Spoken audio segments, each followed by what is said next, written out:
오프닝 내레이션, MC 목소리 톤, 차분하지만 점점 감정 고조.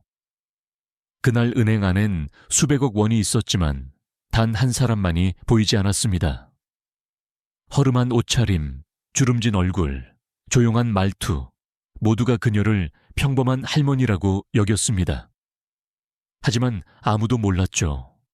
그녀의 가방 안엔 300억이 있었고 그녀의 가슴 속엔 세상을 바꿀 결심이 있었습니다. 사람은 겉모습으로 판단되어야 할까요? 아니면 그 사람의 삶과 마음으로 존중받아야 할까요? 지금부터 보이지 않던 한 여인의 분노가 어떻게 한 은행 전체를, 아니, 세상의 인식을 뒤흔들었는지 그 놀라운 이야기 시작합니다. 김옥분 여사와 300억 통장 지금, 그 이야기를 들어보세요. 11장. 눈에 보이지 않는 장면 1. 부산의 대조 아침 햇살이 금빛 비단처럼 부산을 가득 채운다. 도시는 하품이 아닌 굉음으로 깨어난다.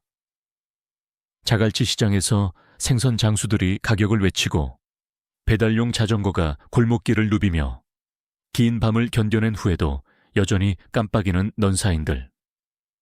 우뚝 솟은 유리 건물들은 야망의 기념비처럼 반짝이고 몇 블록만 더 가면 소음은 고요 속으로 사라진다. 여기 가장자리에 페인트가 벗겨진 낡은 한옥 뒤편 좁은 골목길에 김옥분이 살고 있다. 바람처럼 조용하지만 바다처럼 끈질긴 여자. 그녀의 집은 초라하다. 낡은 사진 액자로 가득 찬 나무 캐비닛, 불이 켜지기 전에 2번 딸깍거리는 가스레인지, 그리고 사람들이 편지를 쓰던 시절의 편지를 읽는 빛바랜 방석이 있다. 그녀는 햇볕에 바랜 한복을 입고 있는데 세월이 흘렀음에도 불구하고 깔끔하게 다림질되어 있다. 수십 년간의 노동으로 굳은 살이 박힌 손가락이지만 피부의 주름 하나하나에 사연이 담겨 있는 듯 부드럽다.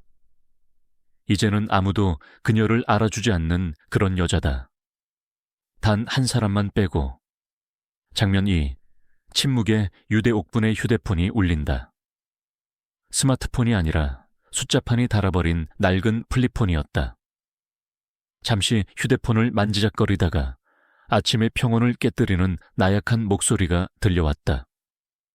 옥분, 죄송하지만 병원에서 수술이 필요하다고 하더라.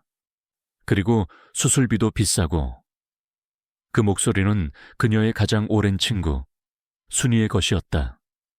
50년 동안 김치 레시피를 나누고 밤늦게까지 이야기를 나누고 추석이면 옛날 춤을 추며 함께 살아온 친구. 전쟁과 사별의 아픔, 그리고 생일보다 더 많은 장례식을 치러야 했다. 옥분의 눈은 눈물로 젖었지만 목소리는 차분했다. 더 이상 말하지 마. 내가 알아서 할게. 넌 쉬고 있어. 내가 갈게. 그녀는 침실로 걸어가 몇 년 동안 손도 대지 않은 서랍을 연다. 먼지 쌓인 증서더미 아래에는 통장이 놓여 있다. 페이지는 빳빳하다. 숫자는 천문학적이다. 300억 원, 3천억 원. 손대지 않은. 고인이 된 남편 강대성은 한때 부산 부동산 시장을 주름잡았던 인물이었다. 그는 갑작스럽게 세상을 떠났다. 그 뒤를 이어 탐욕스러운 친척들의 싸움터, 법적 위협, 그리고 배신이 이어졌다. 옥분은 아들에게 재산의 일부를 나눠주고 나머지는 세상과 단절한 채 단수남으로 도피했다. 3장. 사자굴로 들어가다 그날 오후 그녀는 해운대로 향하는 버스에 오른다. 마철루가 구름을 꿰뚫고 있고 은행들은 서비스 센터라기보다는 요새처럼 보이는 곳이다. 그녀는 백민국립은행의 웅장한 로비에 들어선다. 천장은 높고 조명은 너무 밝으며 대리석 바닥은 너무 차갑다. 접수원은 그녀를 거의 쳐다보지 않았다. 번호를 받아야 해요. 저 기계로요. 그녀는 터치스크린 키오스크를 향해 나른하게 손짓했다. 옥분은 발을 질질 끌며 다가와 빛나는 화면을 뚫어져라 쳐다보더니 얼어붙었다. 입금? 출금? VIP 서비스? 어떤 버튼을 눌러야 할지 몰랐다. 그녀는 나지막이 물었다. 실례합니다만 어떻게? 그녀 뒤에서 젊은 남자가 신음했다. 비켜주세요, 할머니. 줄을 서시네요. 슬라이스라는 단어. 잠시 후 그는 훈련된 자신감으로 화면을 누르고 번호를 뜯어낸 후 거만하게 걸어 지나갔다. 그녀는 다시 보이지 않게 뒤로 물러섰다. 장면 내 고화질 구력 시간이 흐른다. 15분, 그리고 30분. 1시간. 그녀가 다시 카운터로 다가간다. 이번에는 젊은 여자가 껌을 씹으며 휴대폰을 넘기고 있다. 번호도 없고 서비스도 없어요. 다음입니다. 기다리고 있었어요. 지점장님과 통화해야 해요. 여자가 코웃음을 친다. 그는 아무나 만나는 게 아니에요. 특히 복지 지원은 더더욱요. 그녀의 말은 어떤 따기보다도 더 쓰라렸다. 그들 주변에서 멋쟁이 손님들은 호화로운 의자로 안내되고 카푸치노가 제공되며 이름을 불러 인사를 받는다. 옥분? 아무것도 없다. 거의 아무것도 없다. 점장님이 지나가지만 그녀를 흘끗 보지도 않는다. 그녀의 내면에서 무언가가 움직인다. 그녀는 가만히 서 있다. 어깨를 축 늘어뜨린다. 패배감이 아니라 결의에 찬 표정이다. 좋아요. 그녀가 속삭인다. 하지만 내일이면 저를 기억하게 될 거예요. 클로징 내레이션, MC 스타일. 그녀는 아무것도 아닌 존재로 등장했습니다. 금도금 가면이 가득한 세상의 유령처럼 말이죠. 하지만 유령은 어떻게 하면 사람들을 괴롭힐 수 있는지 알고 있습니다. 제2막, 충격 속에 깨어나다. 2장, 충격으로 깨어나다. 장면 2.1, 조용한 귀환 다음 날 아침. 김옥분 여사는 여느 때와 다름없이 단정한 옷차림으로 버스를 탔다. 허름하지만 깨끗한 재킷, 낡은 가방 안에는 오래된 통장 한 권이 조심스럽게 들어있었다. 어제 그 은행, 그날의 모욕을 그대로 안고 그녀는 다시 그 문을 열었다. 이번에는 말없이 조용히 순서를 뽑았다. 예금 상담 버튼을 누르고 차분히 번호표를 손에 쥔다. 대기번호 5번. 현재 진행 중인 번호 3번. 그녀는 자리에 앉아 주변을 바라봤다. 어제 자신을 무시하던 직원들은 여전히 자리에 있었고 누군가는 껌을 씹고 누군가는 수다를 떨고 있었다. 그러나 그녀는 흔들리지 않았다. 오늘은 다를 것이다. 장면 2점. 이 숫자가 가져온 침묵 5번 고객님. 2번 창구로 오세요. 창구에 앉아있던 남자 직원은 그녀를 올려다보며 예의 바르게 말했다. 그녀는 말없이 신분증과 통장을 꺼내 건넸다. 직원은 화면에 정보를 입력했다. 그러다 그의 손이 멈췄다. 눈이 커졌다. 입이 살짝 벌어졌다.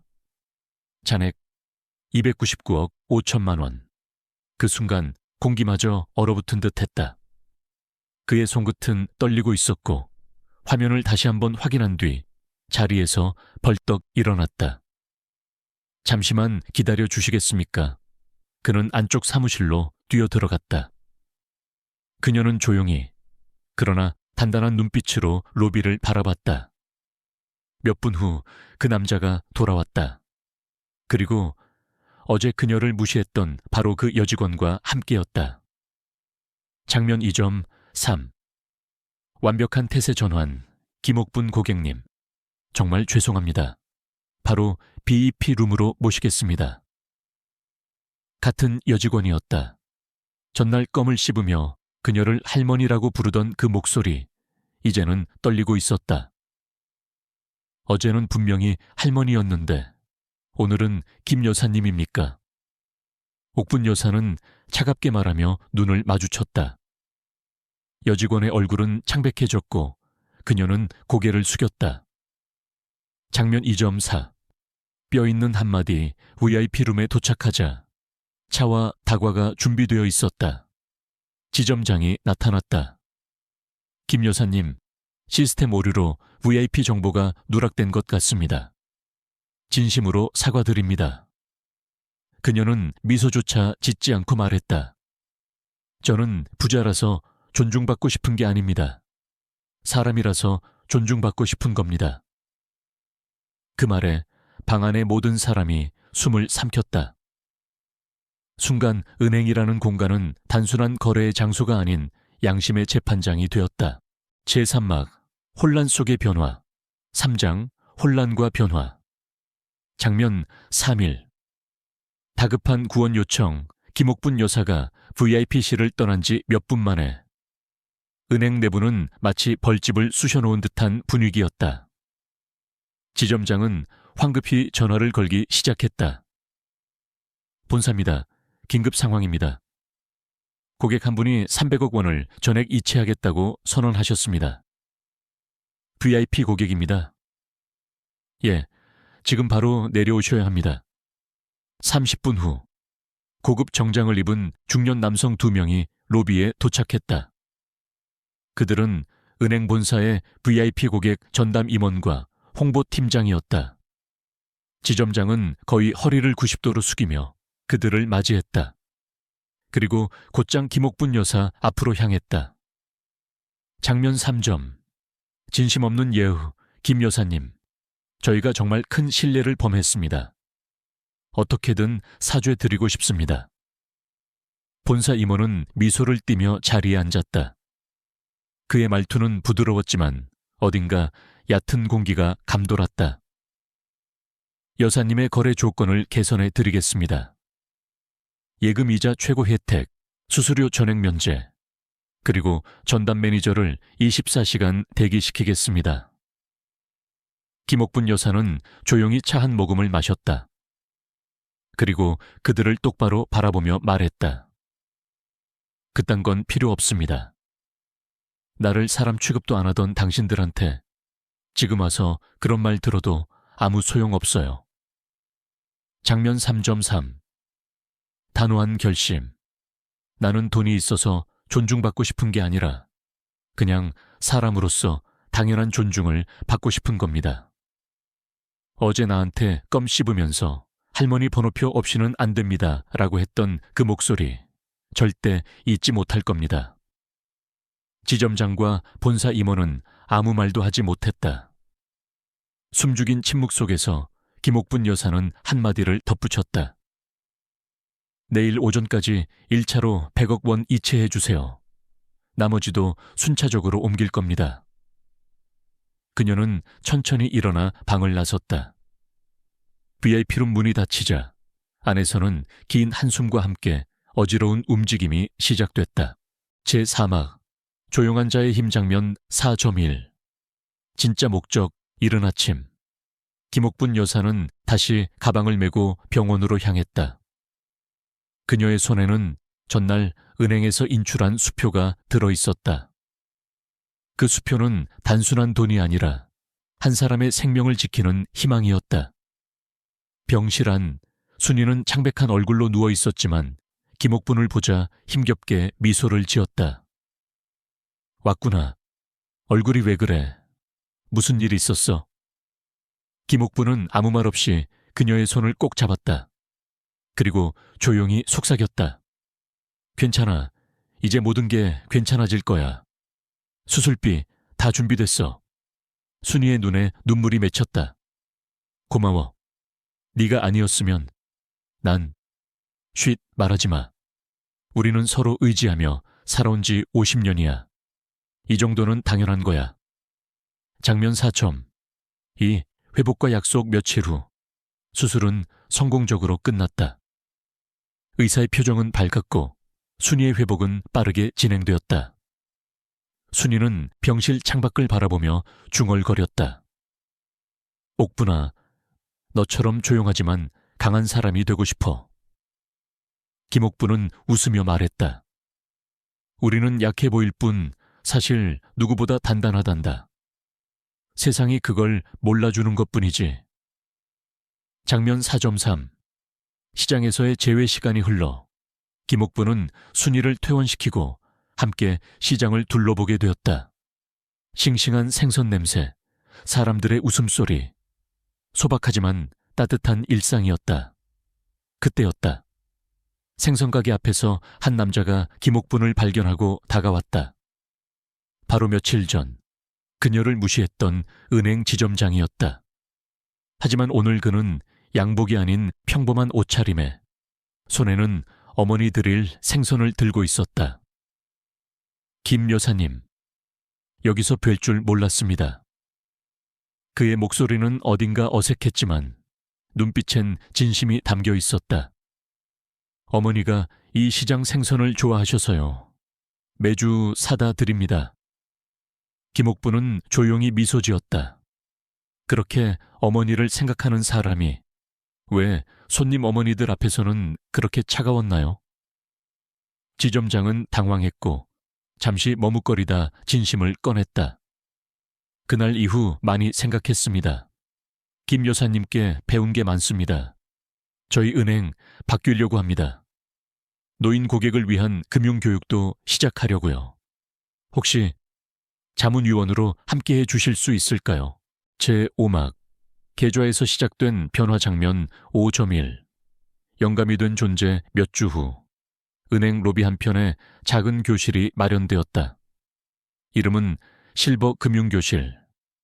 노인들을 위한 그 누구도 배제되지 않는 공간이었다. 김옥분 여사는 매주 월요일 아침 첫 번째로 도착하는 사람이었다.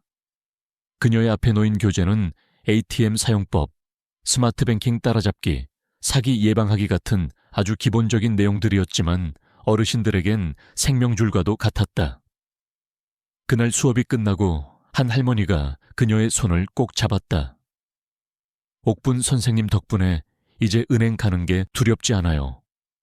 젊은 직원들이 이젠 저한테도 고개를 숙여요. 김옥분은 미소 지으며 대답했다. 이건 우리가 바꾼 거예요. 누구도 우리를 투명인간으로 만들어선 안 되니까요. 장면 5점. 이 바뀐 시스템, 바뀐 사회 지점장과 본사 임원들은 김옥분 여사의 제안대로 노인 전용 창구를 만들고 모든 직원이 고객 존중 교육을 필수로 이수하게 했다. 그리고 무엇보다 중요한 건 마음가짐이었다. 더 이상 VIP 고객이란 단어는 장외의 크기가 아닌 존재의 가치를 알아보는 시선으로 정의되기 시작했다. 이 변화는 뉴스에도 소개되었고 많은 금융기관들이 김옥분 여사의 사례를 참고하게 되었다. 장면 5.3 따뜻한 마무리 6개월 후 실버 금융교실 6개월 기념식. 환하게 웃는 어르신들, 스마트폰으로 이체를 해보며 와! 하고 놀라는 순간들. 그 한가운데 김옥분과 그녀의 오랜 친구 순이가 나란히 앉아 있었다. 순이는 수술 후 건강을 되찾았고 지금은 김옥분 옆에서 보조 강사로 함께하고 있었다. 옥분아, 내 덕분에 나도 다시 살아났어. 그리고 많은 노인들이 존중을 배우고 있잖아. 김옥분은 조용히 창밖을 바라보며 말했다. 진정한 분은 계좌 잔액이 아니라 우리가 나누는 마음이야.